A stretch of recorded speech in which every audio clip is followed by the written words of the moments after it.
awake since. Just trying to get myself together. Miracles excite me so in ways that I cannot explain.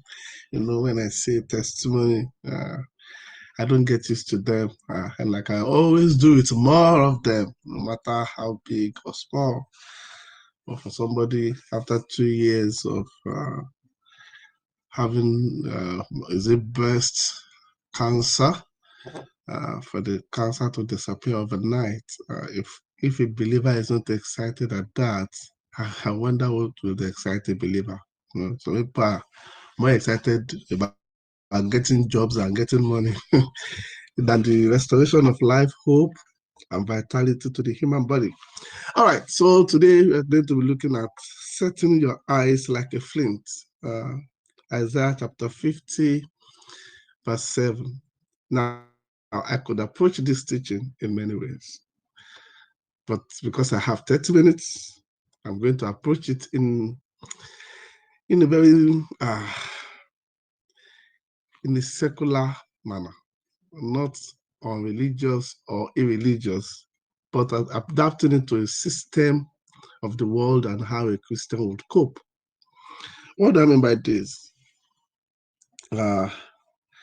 Sometimes you go to work, maybe during the week, you notice you have a boss that just hates you. You didn't do anything wrong. You're doing your duty. You are good at your job. But perhaps because there are plans, maybe somebody else maybe had a favorite somewhere that wanted to bring in to fill in your role. And so he was looking for an excuse to let go of you. And so uh, if somebody is naturally lazy, this teaching is not for you. It is for those who are diligent in their ways, consistent, who have earned the right not to tolerate nonsense from any boss. I say this with all my chest, with my full chest. There are Christians that are lazy. There are Christians that are simply silly. And there are some Christians that are just empty-heads. So the only way they can keep their job is to become the spy of the boss, or to be the snitch of the office, or to be pandering to authority. They couldn't carry their weight at work, and as a result of that, they had to resort to other things. All of us here, we have worked in one capacity or the other before, so I think you can agree with me that there are Christians that are like that. If you are one of those ones, you better change. There is nothing for you in this kingdom. When you get to heaven, you will get broom. You'll be the one sweeping the streets. You will make it. But God does not honor those who behave like that. So this is for those diligent Christians, believers, hardworking people with focus, with a goal, who are working with God. And then you find yourself under the tyrannical rule of a boss who is determined to frustrate you, determined to make your life hell. So I felt I should do something so that some of us here will have an idea how to handle situations like that. A Christian is a special being. I'm not flattering you, but many of us just don't know that we are that special. When you're working with God and you are diligent at your work, the Bible promises that set a man diligent in his ways, that he will stand before kings and not mean men. Just so imagine that maybe you're working in any company, you are diligent at your work, consistent in your work with God, and then they brought in maybe an unbeliever or even a believer, it may even be a pastor as your boss, and then this person begins to say, oh, I want to sleep with you, or the person begins to talk to you anyhow, verbal abuse, all sorts of mental torture, and the person makes you feel like you are rubbish. Meanwhile, you are doing your job. In fact, sometimes you will have done a good job, and then the person will give the glory to somebody else. I've seen this several times. A lady came to me once explaining that I would do this job, and then when they want to give credit, the boss will deliberately give credit to another girl. Meanwhile, she was one that did the job, and then the other girl will take the credit on that. Every time she tries to protest, the man will say, you will leave for me in this office. You don't know, I will deal with you. When such a thing begins to happen, the Bible gives us examples of what to do. You will see an example in the book of Daniel, when people gathered together and they couldn't find fault in Daniel's work. Remember that I said at the beginning that this class is not for the lazy and indolent and those who are just lay-by Christians. I have no message for you. I'm not your pastor. You go and find a pastor that will preach to you. I'm preaching to those who are diligent, hardworking, faithful children of God. So I'm not in my own account. God do not say a lazy person. I do not encourage it. I don't like people who follow, who do not become what God says they should become in the course of fulfilling destiny. But for those who are working hard, who are doing the best they can, and they know that they should have been promoted by now, or somebody is standing in your way, or somebody has decided that I'm going to frustrate your life. I will finish it. It's me and you in this office. I will show you Pepe. Ladies and gentlemen, set your face like a flint. Don't even engage. Don't allow the person to get to you. I know you may think this is hard. It's not hard at all. We all do this daily. We ignore the devil all the time. In fact, we are very good at ignoring the devil. If you pay attention to the devil too much, you will not be alive now. 90% of the time, we ignore the devil. When we've ignored him so much, then he will not do something that we want to catch our attention. We will not refuse. We say, no, Oga, I'm not allowing you to. You are not taking my eyes away from my goal. I've come here to worship the King of Kings. My life is a relationship. It is not a relationship with money or with promotion or with no. My life is a relationship, a testament of relationship with God. Angels do not struggle to have all these things. Why am I struggling to have them? But the one thing angels do consistently is worship. The Bible says they lack nothing. Nothing. There is no economy in heaven that angels have to be struggling for. Everything they would ever need, they have. And everything I will ever need, I have it. So my eyes are set. I do not get distracted by those who say they want to pull me down. Biblically, everyone that has ever tried, ladies and gentlemen, imagine who went down. It wasn't the person they were trying to oppose. It was the person that was trying to oppose people that went down. Those who wanted to kill Daniel, they were the ones that got finished. And Daniel didn't do anything. But Daniel didn't report them to the king. And Daniel had influence. Daniel could have gone to the king, and the king trusted the judge, but Daniel could have said, dear king, I heard so and so had been snooping around. I heard that they are looking for an occasion against me. But can you call them to order? They are disturbing me. They are not allowing me to concentrate on my work. No, Daniel kept quiet. Daniel's eyes were set, so set that when they make the law that nobody should pray or worship anybody but the king, Daniel went to his house, opened his windows, lifted up his hands, and set his eyes towards Israel. And he began to pray. That was his crime. He was arrested for it. He was thrown in the lions den for it. So look at what will be going through Daniel's mind when he was arrested. Like soldiers will come in. You are praying. Come here. You are praying. Pack, pack, pack. Slap him. Hey, why are you slapping me? Did you not hear the Lord that we should not pray? Why are you praying? You are under arrest, under the promulgation law of this and that. You are to be thrown into the lions den. What do you think will be going on in his mind? I mean, if you are doing what will be going on, the enemy has gotten me. Oh my God, they've set me up. Finally, I've entered there. No, Daniel was still delighting in his God. He didn't raise up his voice to say, God, why did you leave me? No. He didn't react emotionally to all the hanky-panky. His eyes were on a goal, and the eyes were set. He knew that he had done nothing to deserve any form of nonsense. So if there is any occasion against him, maybe he'll be afraid. He said that they've searched for an excuse throughout his work, and they found him to be perfect. So he knew that when it comes to being diligent, being hardworking, paying his bills and paying his due and carrying his weight that he couldn't find fault.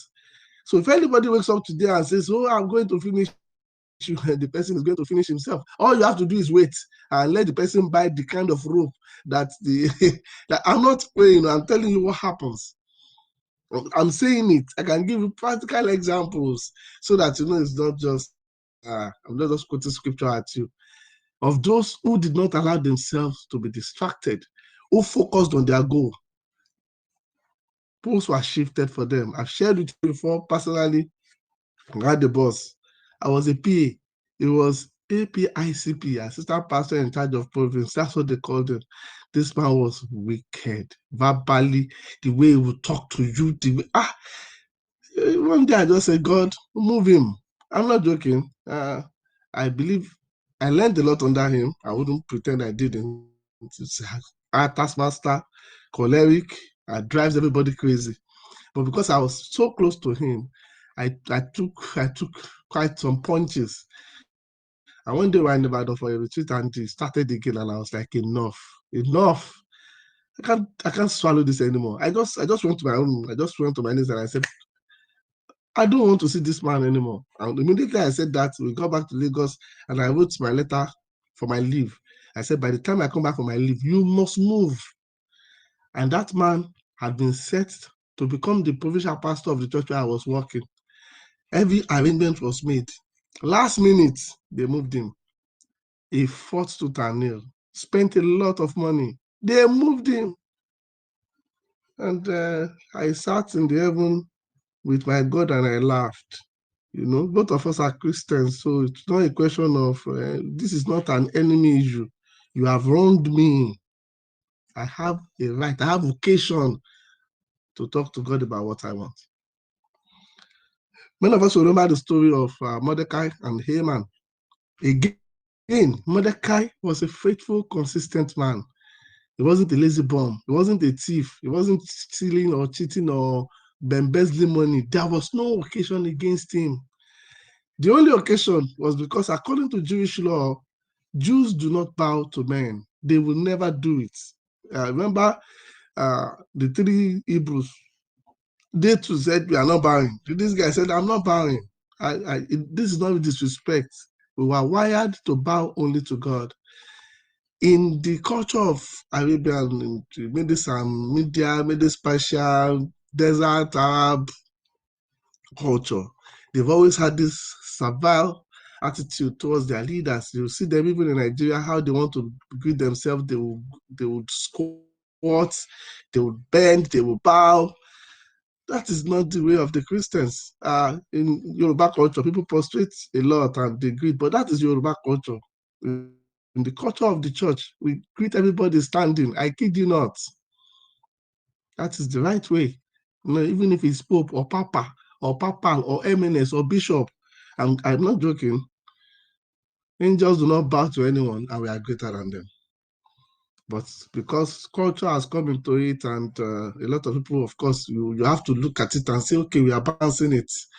But when you stand, the Bible said to Joshua that no man will ever be able to stand before you all the days of your life. Whenever a Christian stands with his arms lifted, I tell you, it's a picture of heaven himself. And therefore, it shouldn't then allow the devil to take his eyes away from that which he was created to do, simply because somebody was making a lot of noise at work. There was a PA that I worked with once. Both of us were PAs. He was that kind of staff that all he does was to snitch. He believed that's how to keep his job. He didn't know the job very well. He didn't want to lose it. I understand his argument too, because they brought a boss to him that was quite computer savvy, and he was the old kind of PA that didn't really know much about systems and all that. So every time the man gives him an assignment, he wouldn't be able to deliver. So the man was like, I'm going to let you go. My table is full of your table is full of work. You cannot deliver. And he was trying to find a way to adapt so that he wouldn't lose his job. So he began to give the boss information. He became the eyes and ears of this boss. At that time, PSSBC started. So I began to teach at night. We had a prayer group also on Telegram at the time, intercessory prayer group. I was still working, but everything we were doing in ministry, I started picking up. And one day he joined, somebody sent him the link and he joined one of our prayer, whatever. And he saw the number of people there, he saw testimonies, he saw everything. Then he decided that, he has gotten information. And so he went to the boss and he said, see, this guy, you shouldn't, he's idle. And if you see him, he will lead prayer. If he's working, will he not be tired? Will he be leading prayer in the night, ministering, teaching online? Where does he get the time? If not because it's idle, you should give him more work. And then his boss called me and said, I heard you have a ministry online. I said, yes, sir. And then the boss said, who made you a pastor? Who made you a pastor? Which ministry? I've told them to move you here. It's because you are not busy. Of course, I knew where he got the information from. I started laughing. When I go back to my office, I said, Lord, what do I do? The Lord said, what are you doing in this office? Resign. And so I resigned. Any other person would say, why would I resign? I will fight. I will fight. Let me tell you, the last time I saw this guy, he came to my house to beg me for his house rent. And I gave it to him with joy. Imagine that I didn't resign, that I stayed there thinking that I was fighting, I was trying to fight for my rights. It was time for me to move on. I wasn't seeing it. And when this guy bought his trouble, and I said, Lord, why should I take this nonsense? The Lord said, what is your business? You don't have any business here anymore. Resign and move on. I got to my office, I just wrote my resignation letter. I was 2 months away from clocking 5 years in that establishment. And because I was 2 months away from clocking, they didn't give me severance pay. They said, you didn't clock 5 years. There's no severance. There is nothing. I said, keep your severance. Keep your what have you. Ladies and gentlemen, every time I go to that office now, every time, I get the reception. When I was a PA, the kind of reception I used to give great men of God that come. That is the reason I get when I go there like this. So, sometimes I will go with siren blazing just to do oppressor. I'm not kidding. I just get there. When I get closer, I put on that siren. And I'll come there, everybody will shout, but I think and then I'll greet all of them. There is no month or maybe every 2 or 3 months that I visit that I will not buy all of them lunch, we'll share fellowship together.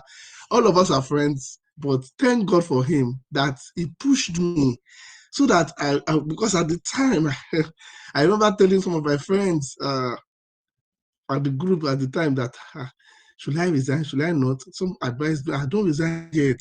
Well, it is don't like natural discussions that people would like.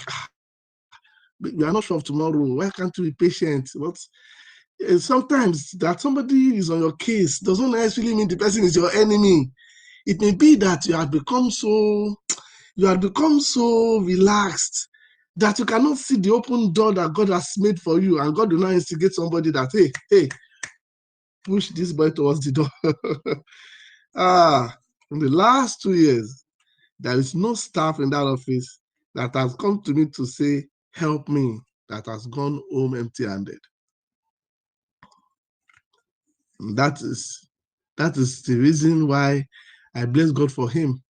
When he was doing it, he thought he was doing evil, but God is infinitely smart. My eyes are set like a flint. I will not be ashamed. I will not be confounded. I have set my eyes. I know my goal. My goal is to please the Lord. I will not be distracted. I will not allow anybody to distract me. Joseph and his brothers, so we know We know how Joseph set his eyes. Diligent, hard-working guy. We know his story, so it's not new to us. But you will see that his eyes was on God all through the trouble. In fact, unlike Job that had a lot of lamentation, it was as if Joseph couldn't say one bad thing about God or complain. I like his attitude. He could have been complaining, composing song of sorrow, singing, no, he didn't do that. He didn't assume that God is not merciful towards him. Oftentimes I'll tell Christians that the Christians should be begging God for mercy, begging God for mercy. I'll say, if your child that you give birth to, your own child, needs something from you, your child now comes to your room, and I say, Daddy, have mercy. Daddy, have mercy. Will you not be embarrassed? Will you not be? Like I have children. I pay their fees. I feed them. I make sure they have the best of everything. I buy clothes for them. They've never had to beg me that, Daddy, have mercy. Our school fees, Daddy, have mercy. Our lunch, Daddy, have mercy. Our breakfast. It makes no sense that just that many of us do not see God the right way. And Jesus showed us the picture. Jesus said, you being evil, you being evil, know how to give good gifts to your children. And yet when you are relating with God, you always treat God as if God is deliberately being malicious and you have to be begging him. Those who began all that begging God for mercy up and down, those people are wicked. They may have done it out of ignorance, but they are still wicked.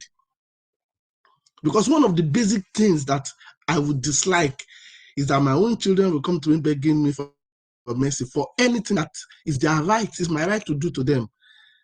God has made everything before he made us, so that we can lack nothing. Is the one we are now saying, have mercy, Father, is your mercy I'm throwing myself at. No, set your eyes like a flint. It is you that shifted position. God did not shift position. You are the one that strayed. The scripture says when you strayed, you are afflicted. You are the one that strayed. Retrace your step. Lift up your holy hands. Worship. Love your God. Forget about people and distractions. I'm telling you, anyone that then tries to come at you at your right position must definitely fall. There's always a way of escape for it if you know how to position yourself. It's not every time, warfare prayer. You have not prayed warfare prayer as much as I've prayed warfare prayer. My life was worst when I was praying warfare prayer. Worst, the worst existent ever. 6 years of pastoring, prayer of Amma, prayer of Mordecai, prayer of my life. It was depression upon depression upon bad news upon no progress. And then I saw the gospel and I realized none of the apostles prayed this prayer. Why? Who brought this kind of prayer into our consciousness? Hi, my people perish for lack of knowledge. Nobody has prospered praying warfare prayers. I can guarantee it. No one, except pastors that are collecting people's money and filling their heart with fear and telling them that, become naked, face the east, and you will now sit down and squat. You will now lift up your holy hand. Oh, glory sellers. Oh, glory buyers. Those are nonsense, demonic, occultic minded pastors. Those who know the gospel know that the life we have been brought into is a life of ease. Set your eyes like a flint. Do not be distracted. Even if you are sitting down and you hear somebody talking about you in the next office and the person is lying, as long as your track record can speak for you, that's why I said, if you're a lazy Christian, I understand. And I'll give an example of a lazy Christian once I know very much. So this lady was working as a journalist. She got the good job. They gave her a good package. She wouldn't go out for her reportorials. She's a born-again Christian. She wouldn't package her news. She wouldn't do her own voiceover.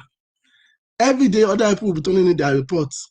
The beats they gave her was always lagging behind because she has to go to somebody else. She will call somebody in another TV station. Hey, did you go for this work? Can you please send me the information? They will not send her. She will not quickly come up with a script. She didn't go. She will not quickly take it to the studio. Oh yeah, somebody should voice for me. By those time, I already doing their own work. So when they are done, they will not help her. By the time the work is done anyway. Our report was always late, consistently for about 6 months. So eventually the management wrote a letter and they said they will sack her, that she's on probation. So when they said she has gotten to probation level, she now realized, hey, I'm in trouble. She now went to meet one of our bosses. Sir, please, I'm on probation. Help me. I don't want to lose my job. That one I said, why are you not voicing your report? Why are you not the one going for assignment? There is a card, you have your beats. Other people are doing their work. Why are you not pulling your weight? She now said, well, I will try, sir, but can you put me through? Like this is a graduate. Can you put me through? What do you think the boss now started trying to do? If the boss saw an opportunity that this is a fine girl, she's just silly. Let me be sleeping with her, and if I sleep with her, I'll be helping her. That was how she got into sleeping with this boss, just to keep up. The guy was going on his own. She was the one that used her incompetence to open the door to this kind of thing. When I heard the case, and she was not telling me that the man's wife was calling her, the man's wife wanted to kill her. She just went and troubled somebody. Why? Because she's not diligent. She has no standing, no locus. So even if God wants to fight for her, on what ground? And there are many Christians like that, born again in the choir, or somewhere, and yet they will not pull their weight. Pull your weight. When you have no cause, you will set your eyes like a flint and be fearless. No man can erase a record of good that you have done. Everything that you gain for yourself. The knowledge you have for yourself. If they tell you sit down now, there's going to be a promotion test, and all of you right, if you are competent, you will pass. You will pass without sleeping with anybody. But the moment you are beginning to become lazy, not to follow through, then you open the door to all sorts. And then you now turn yourself to a prayer warrior. Instead of becoming diligent in your work and growing in it, you now begin to pray all the time, as if it is the prayer that will do the work for you. No. The prayer does not do the work. Prayer will not come and do your assignment or do your work. You do your work. Nobody gets a degree in prayer mongering. It is good to pray. But when we pray and our prayer is transactional, need-driven, we are basically putting the cart before the horse. I wish that all men will lift up holy hands. Apostle Paul wrote that. Doing what? He said, worshiping the Lord, praying, not asking, just loving the Lord the way he is loved in heaven. These things that I'm teaching you, they make Christianity sound so simple. They have produced results that are beyond many people's imagination around me. Yesterday, as I begin to round off, there was a lady that had cancer. She had had it for some time. So she began to write to me. She would write to me, yeah, there I'm dying. I'm dying. I'm this, I'm that. Okay. One day I met her, I joined down with her, prayed with her. Then I noticed that her story was still the same all the time. She would say, I'm dying. I said, I've prayed with you. After I prayed with her, she said, I got better. Then the thing came back. It's back. So one day I changed it for her. I said, you're just a lazy mom. Oh, shut up. Am I the one that gave you the cancer? I told you to keep your eyes on Jesus. You are calling me all the time. Do I look like Elepa Jebu Baba? You better stop it. And so she was like, she expected me to be quite gentle, but I knew what I was doing. I didn't want to be gentle with her because that pattern that she was taking, she would die. And I don't want her to die. I know that if she would take her eyes away from that distraction, and the cancer is a distraction, if she would ignore the pain for 2-3 days, focus on God, I know the cancer will die. I'm very sure of it. She joined PSSBC at school 12. They were in PSSBC. We were praying every night. I noticed that her complaint began to reduce. Suddenly by herself, she came to me and she said, do you know I'm no longer disturbing you? I've come up a lot too. Now I sleep very well. In fact, sometimes I don't even feel the pain. She did not say she's totally healed yet. But you see, the moment she took her eyes away from it and focused it in the right direction, then the power of that sickness began to wane in her life, this is spiritual and not work. I've seen that if a man will set his eyes like a flint, he can never be ashamed. Go and read it in the book of Isaiah 57. He said, I've set my eyes like a flint, therefore I can never be put to shame. Many of us, our eyes are everywhere. Hey, this one, I'm sick, my head, my shoulder, my knee. This one is talking about me. This one hates me. Somebody wants to thank my husband. No, so this guy, this one is talking bad about me. You are like Owiwi. Old, I've been an owl. Your head is turning 360 degrees every time. 360 degrees. Your eyes are not focused. Be like the eagle. When the eagle perches, when it sees a target and it takes flight, until he catches his prey, he would not switch direction. His eyes will be set on the goal, and nothing shall by any means stop him. Be like that. Don't be like who said you just turn 360 degrees. Everything, every distraction, every complaint, you are not focused. Focus your eyes, forget the distraction. If they say they are plotting, let them plot. That is their own duty. Your own is that you will rise and you will continue to do glorious things. As you go to your churches today, you are a blessing. Those who come across you will be a blessing. Those who touch will be a blessing. Everything you do shall emanate and show the glory of God. You are a blessed nation, a royal priesthood. What God has called you is who you are. You are not a failure. You can never be dead, because the power at work in you is a quickened and a life-giving spirit. Glory be to God for such a glorious service we've had. For in Jesus' mighty name we pray. Amen. All right, if you are blessed by this, glory. Glory. I'll see you guys next week. God bless you.